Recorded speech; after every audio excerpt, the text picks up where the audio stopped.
A soldier's greatest fear isn't the enemy, it's his own memory. Because Rusty Cole learned that sometimes to survive you have to forget, but what you forget can kill you.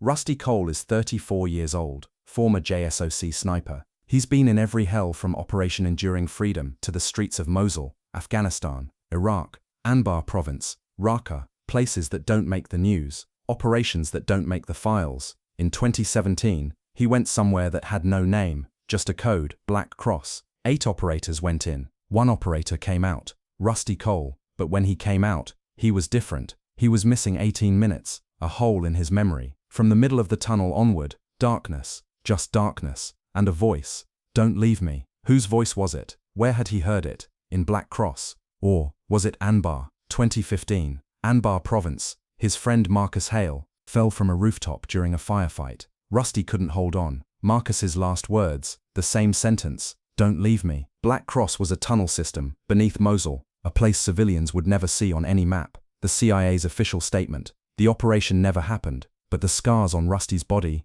they were real. The bloodstains on his uniform, they were real. And that blood wasn't his. 6 years have passed. Rusty lives in Portland now, works as a night security guard at a warehouse, doesn't talk to anyone, doesn't go to therapy, because therapy requires remembering, but some things don't want to be forgotten. Last week, an envelope arrived. Inside, a photograph, from the tunnel, from Black Cross, and in the photograph, there were 8 men, but Rusty only recognized 7 of them. The 8th man had his face, but before we understand what that means, we need to go back to where it started. Afghanistan, 2012, Operation Enduring Freedom. Rusty Cole wasn't always silent. He used to laugh, used to talk about going home, about what he'd do after the service. He had a tight unit, 6 guys who trusted each other with their lives. Marcus Hale was his spotter. They'd been together since training. Marcus had a wife back home, a daughter he'd never met. He carried her ultrasound photo in his vest pocket. Rusty remembered the day Marcus showed it to him. When I get back, Marcus said, I'm never leaving again.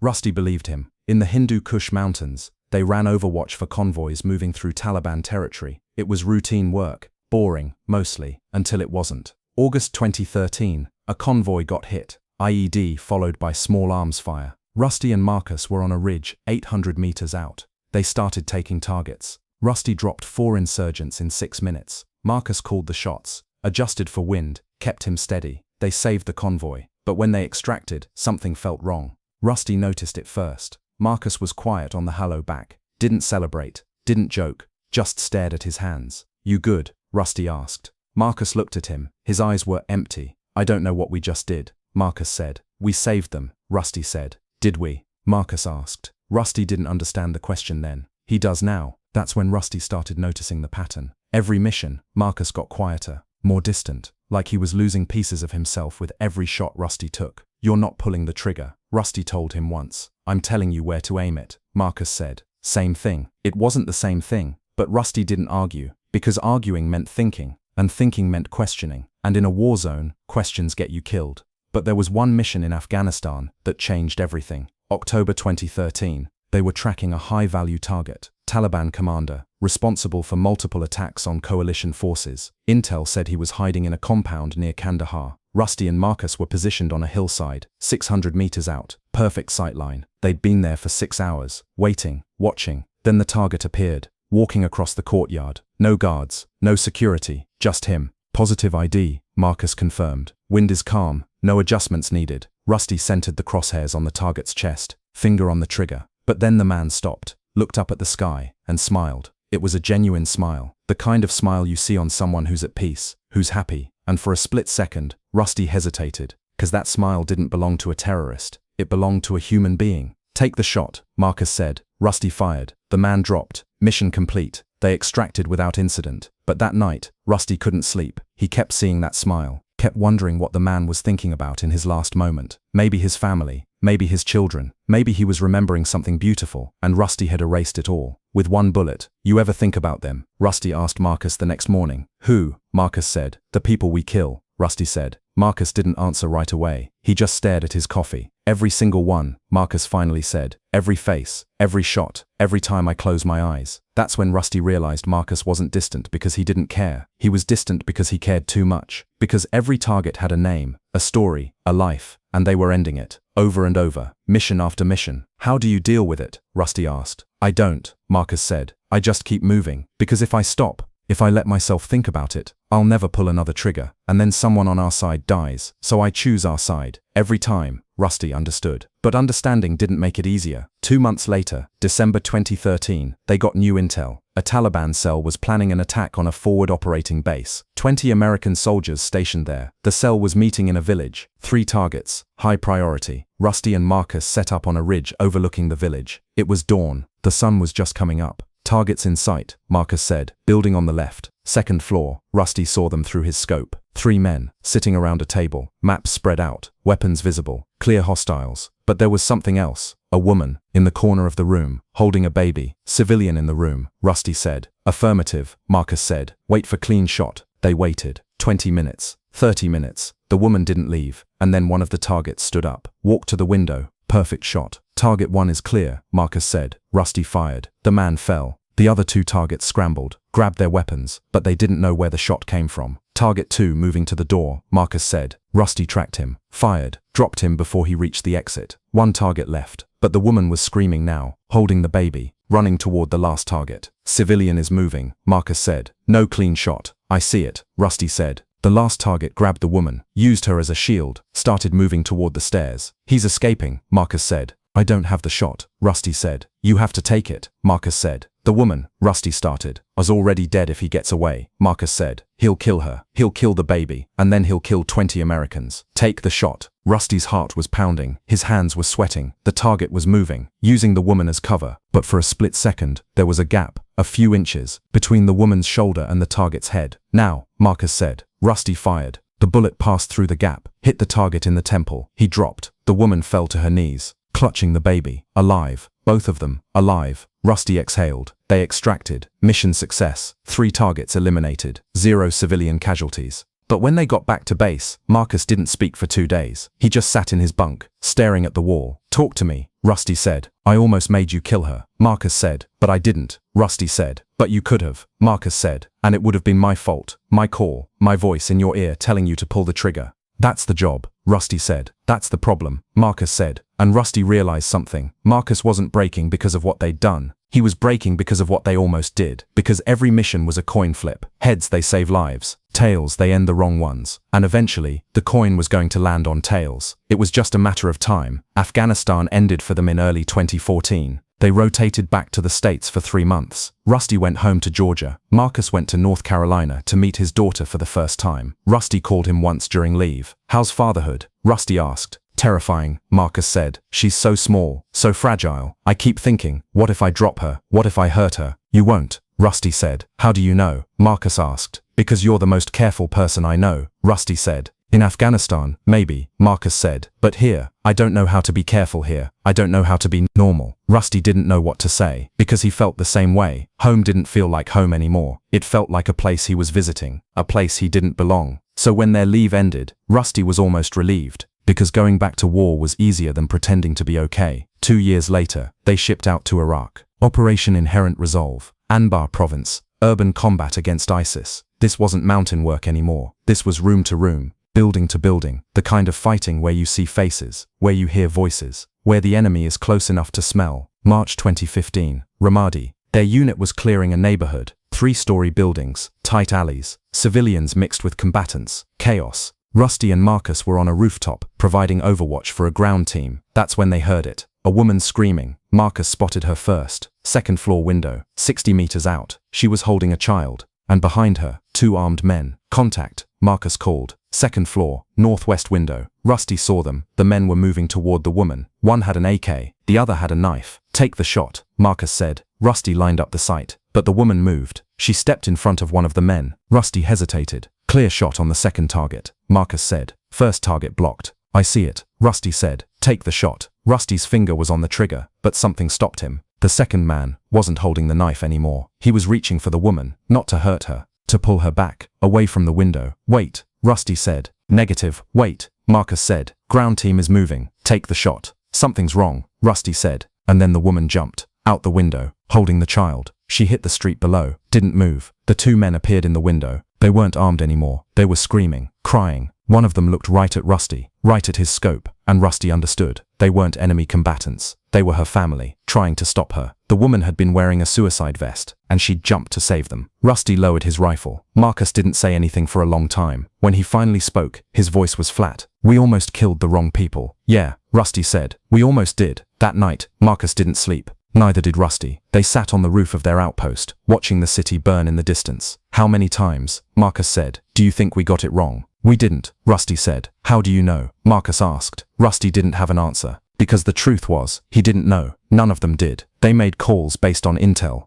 on training, on instinct. But instinct wasn't perfect, and intel was often wrong. And training didn't prepare you for the moment when you realized the person in your crosshairs wasn't the enemy. They were just scared. 3 weeks later, they were on another rooftop. Different neighborhood, same war. Ground team called for fire support. Targets on a third-floor balcony, armed, confirmed hostile. Rusty set up. Marcus called the range, 340 meters. Wind from the east, adjust 2 clicks right. "Clear shot," Marcus said. Rusty fired. The target dropped. Ground team moved in, and then the radio crackled. "Negative, negative. Civilian down. Repeat, civilian down." Rusty's stomach dropped. "What?" Marcus said into the radio. Target was holding a broom, not a rifle. "Confirm civilian casualty." Rusty felt his hands start shaking. Marcus grabbed his shoulder. "That wasn't on you," Marcus said. "I made the call, but it was on him." Rusty pulled the trigger. Rusty took the shot. Rusty killed an innocent man. The report was filed, investigated, cleared. Reasonable mistake under combat conditions. But Rusty couldn't clear it from his mind. And Marcus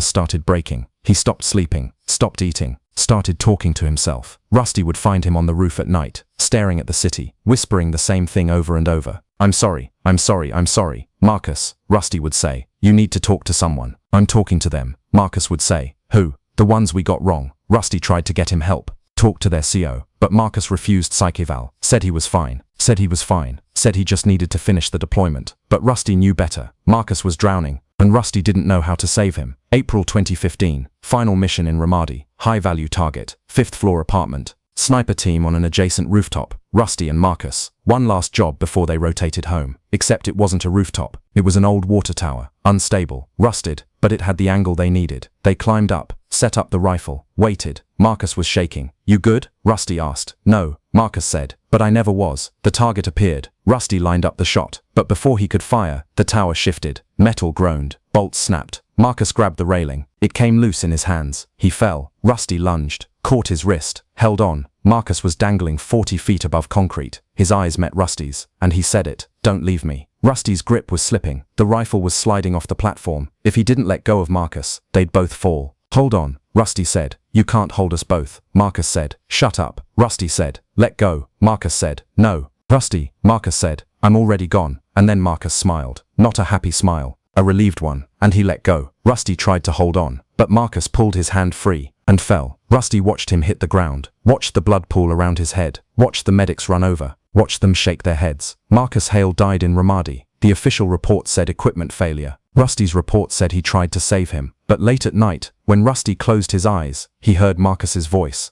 "Don't leave me." And Rusty's answer, the one he never said out loud. "I did." After Ambar, Rusty requested a transfer. They sent him to Mosul. 2016. Urban warfare against ISIS. The bloodiest fighting of the entire war. Rusty didn't want to snipe anymore. He requested ground team. They put him on a direct action unit. Room clearing. Close quarters. The kind of work where you don't have time to think. Just react. It was better that way. Or so he thought. But Mosul was different. Mosul was worse. Because in Mosul, Rusty started seeing Marcus. Not in dreams. In real life. He'd clear a room, and for a split second, one of the dead fighters would have Marcus's face. He'd stack up on a door, and the operator next to him would turn, and Rusty would see Marcus's eyes. He'd be on patrol, and a civilian would run past, and Rusty would hear Marcus's voice. "Don't leave me." He didn't tell anyone. Didn't report it. Because reporting it meant psych eval, and psych eval meant going home, and going home meant being alone with the memories. So he pushed through, took more missions, volunteered for the worst ones, anything to stay busy, anything to keep moving. December 2016, East Mosul. ISIS was collapsing, but they were fighting for every block. Rusty's unit was tasked with clearing a suspected command center, old hotel, 4 stories, heavily defended. They went in at 300, breached the ground floor, started clearing rooms. That's when they found the tunnel, behind a false wall in the basement, a narrow shaft leading down into darkness. The team leader called it in. Command wanted it explored. Rusty volunteered. He went down first, flashlight mounted on his rifle. 3 other operators behind him. The tunnel was tight, concrete walls, low ceiling, smelled like death. They moved slowly. Every corner could be an ambush. Every shadow could be a threat. 50 meters in, they found bodies. ISIS fighters, dead for weeks, shot in the back of the head, execution style. Who killed them? One of the operators whispered. Rusty didn't answer, because he was looking at the walls, and the walls had writing on them, in English. Don't leave me, over and over, carved into the concrete, hundreds of times. Rusty's heart started pounding. We need to go back, he said. Negative, the team leader said over the radio. Command wants full sweep. They kept moving. The tunnel branched, left or right. Rusty chose left. 20 meters later, they found a door, steel, reinforced, locked from the inside. They breached it, and inside was a room, empty, except for a chair, and chains, and blood. So much blood. What the hell is this? One of the operators said. Rusty stepped inside, shined his light on the walls. More writing, but not the same phrase. This time, it was names, American names, operators who'd been KIA, operators who'd died years ago, different units, different wars, and at the bottom of the list, Marcus Hale. Rusty felt his breath catch. We're leaving, he said. Now. But when he turned around, the operators behind him were gone. The tunnel was empty. Radio check, Rusty said into his mic. Static. Anyone copy? Static. Rusty's light flickered, and then he heard it. Footsteps. Behind him. He spun around, saw a shadow moving in the tunnel. Identify yourself, Rusty said. The shadow stopped, and then it spoke, in Marcus's voice. Don't leave me. Rusty ran. But the tunnel was different now. Longer, darker. The walls were closing in. He could hear breathing behind him. Getting closer, he fired his rifle blindly. The muzzle flash lit up the tunnel for a split second, and in that flash, he saw him, Marcus, standing 10 feet away, soaked in blood, reaching out. Don't leave me. Rusty kept running. His light died. He was in complete darkness. He could feel the walls pressing against him, could hear Marcus's voice echoing. Don't leave me. Don't leave me. Don't leave me. And then, nothing. Rusty woke up in a field hospital. 3 days later, the medics said his team found him at the tunnel entrance, unconscious, bleeding from his ears. He'd been down there for 18 minutes. When they asked him what happened, Rusty said he didn't remember. Because he didn't. Everything after the room with the chains was gone, just a black hole where his memory should be. The army sent him to a neurologist. No brain damage. No physical cause for the memory loss. Psychological trauma, the doctor said. Your mind is protecting you from something. From what? Rusty asked. That's what you need to figure out, the doctor said. But Rusty didn't want to figure it out. He wanted to forget, so he did what he always did. Requested another mission. They said no. Sent him home instead. Medical discharge. PTSD. Honorable service. He was 32 years old, and he had no idea who he was anymore. Portland, Oregon, 2017. Rusty rented a 1-bedroom apartment in a quiet neighborhood, got a job as a night security guard at a warehouse, didn't talk to anyone, didn't make friends, just worked, slept, and tried not to think. But the dreams wouldn't stop. Every night, the same thing.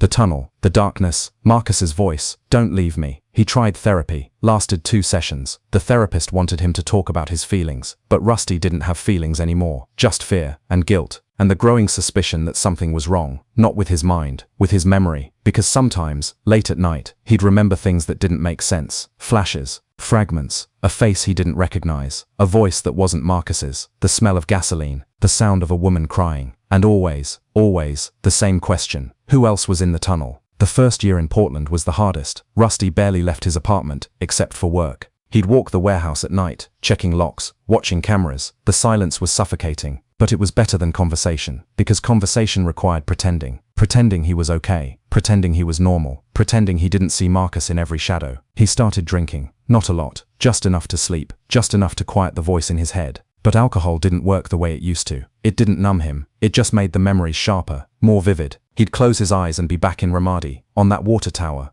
holding Marcus's wrist, feeling it slip, watching him fall, over and over. On the 6-month anniversary of his discharge, Rusty received a letter from the Department of Defense. Standard veteran outreach, resources for PTSD, counseling services, support groups. He threw it away. 2 weeks later, another letter, this one different. No return address, no official letterhead, just a handwritten note. You weren't alone in the tunnel. Rusty stared at the note for an hour, then burned it. But the words stayed with him, because they confirmed what he'd suspected. There was something in his memory, something buried, something that didn't want to stay buried. He started researching. Late at night, after his shift, he'd sit in his apartment with his laptop, searching for anything related to the Mosul tunnel. Military databases, news archives, classified document leaks. Nothing. It was like that night never happened. Officially, his unit had cleared a building, found nothing, moved on. No tunnel, no bodies, no room with chains. But Rusty had the scars. He had the medical records. He had 18 minutes of his life missing. So he dug deeper.